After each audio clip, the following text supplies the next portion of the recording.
Hi, my name is Bobby Tambunan. I'm taking MBA class at IPMI International Business School. And in my latest video, I want to share for the summary for what I learned for strategic management class by Prof. Roy Sambal.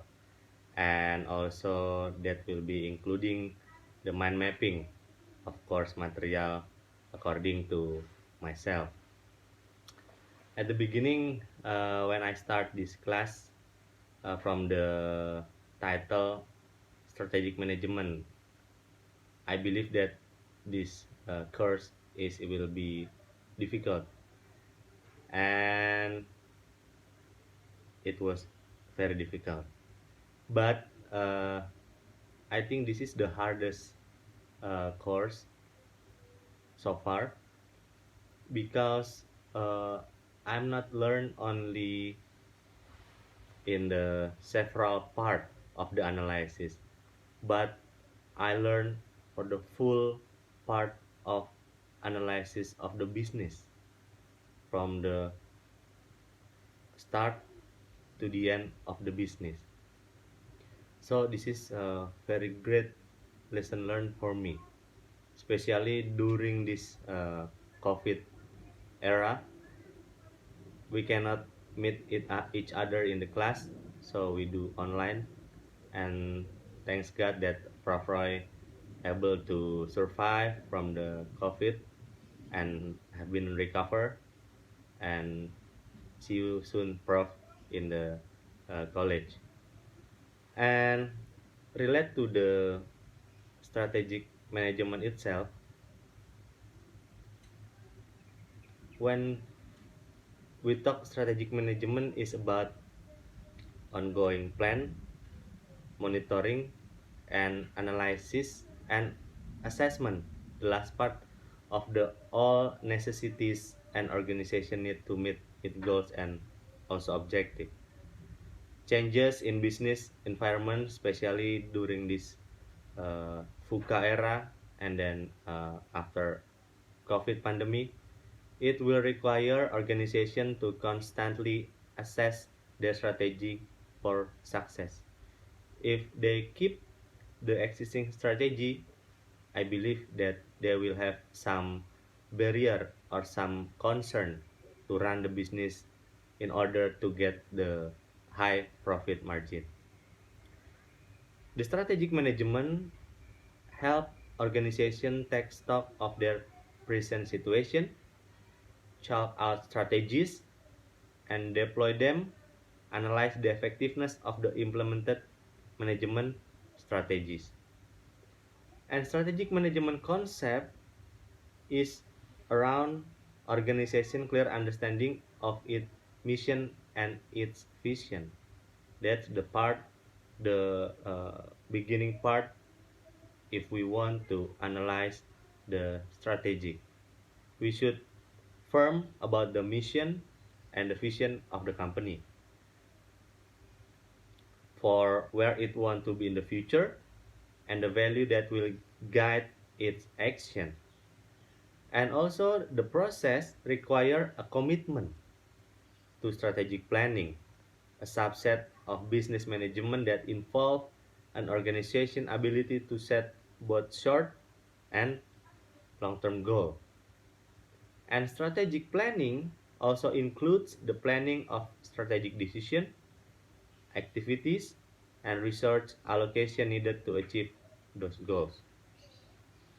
In uh, the class, Prof. Roy mentioned that there is 7 tools that been able to use to analyze the existing process or analysis from internal and external factor. But in generally, there are 5 paths of analysis.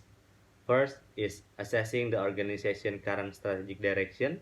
As I mentioned, it includes the vision and mission and the objective of the company. And then the second is identifying and analyzing internal and external strength and weakness. This is the very interesting part for me because the things that I know for strength, weakness, opportunity, and threat, it just that simple. But the strategic management SWOT is having a very big influence because this is the first data that we can gather for internal and external factor. And after we identify and analyze the internal and external, then we will make the formulation for what action plan that we will take. It will uh, acquire another tools to deploy the action, and then we should execution the action plan. What is the final decision that become the last part? We can analyze by using QSPM. And the last one is evaluating the scorecard for what decision that we have decided. We should evaluate rather than the action is meet the target or not. And another thing also that play important role for this strategic management is effective communication, because uh, each stakeholder should have same understanding for the objective or goals. Data collection also should be real, should be true based on the real situation that they are facing. And then the organizational culture also should be aligned with the action that they will take, especially for complex company. As I choose Unilever as my final exam, I learned a lot from what Unilever have been done and why should they do, especially during this COVID era. They should have some changing, or they should have a big innovation in terms of product and also the marketing process. And lack of communication and negative corporate culture can result in a misalignment of the organization's strategic management and the activities undertaken by its various business unit and department. So once again, thank you, Prof, for the knowledge that you've been shared. I believe that this will be very useful for me, especially to build my career. So I have an uh, very huge understanding of the internal and external analysis of the company and what action should I take to make a better profit in my company. Thank you, Prof. See you.